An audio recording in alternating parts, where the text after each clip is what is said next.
মাটিয়াৰ পকালাগি প্ৰাথমিক বিদ্যালয়ৰ ভূমি বেদখলৰ বিৰুদ্ধে ৰাজ্যৰ উত্তাল প্ৰতিবাদ। গোৱালপাৰা জিলাৰ মাটিয়া প্ৰাথমিক শিক্ষা খণ্ডৰ অন্তৰ্গত পকালাগি প্ৰাথমিক বিদ্যালয়ৰ ভূমি বেদখলেৰে এগৰাকী লোকে ব্যৱসায়িক গৃহ নিৰ্মাণ কৰা বুলি অভিযোগ উত্থাপিত হৈছে। এই সন্দৰ্ভত স্থানীয় একাংশ ৰাইজে আজি বিদ্যালয় প্ৰাংগণত উত্তাল প্ৰতিবাদ সাব্যস্ত কৰে।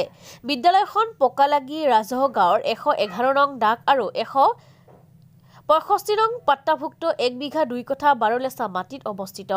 ইফালে বিদ্যালয়খনৰ চৌহদৰ ভিতৰত বিদ্যালয়ৰ মাটিতে এখন অংগনবাদী কেন্দ্ৰৰ গৃহ অৱস্থিত হৈ আছে।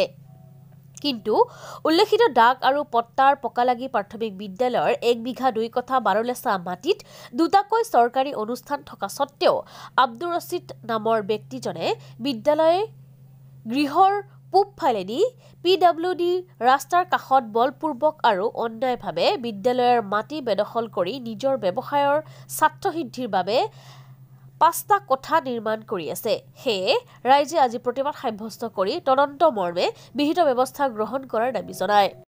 তাৰমানে 2010 চনতে আমাৰ পকালাগি প্ৰাথমিক বিদ্যালয়ৰ নামত 1.5 বিঘা মাটি আবণ্টিত হৈ আছে, ৰেকৰ্ডভুক্ত হৈ আছে। কিন্তু আমি লক্ষ্য কৰিছোঁ যে আমাৰ স্কুলত বৰ্তমান আধা বিঘাতকৈ অলপ মাটি আমাৰ মানে স্কুলৰ দখলত আছে।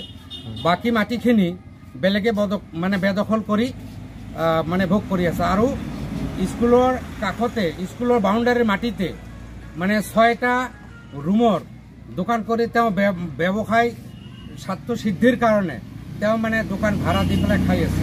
যেহেতু সৰকাৰি অনুষ্ঠান বেদখল কোনে কৰিলে? বেদখল মানে স্কুলতে লাগি থকা আব্দুৰ ৰছিদ নাম তেখেতে মাটিখিনি বেদখল কৰিছে।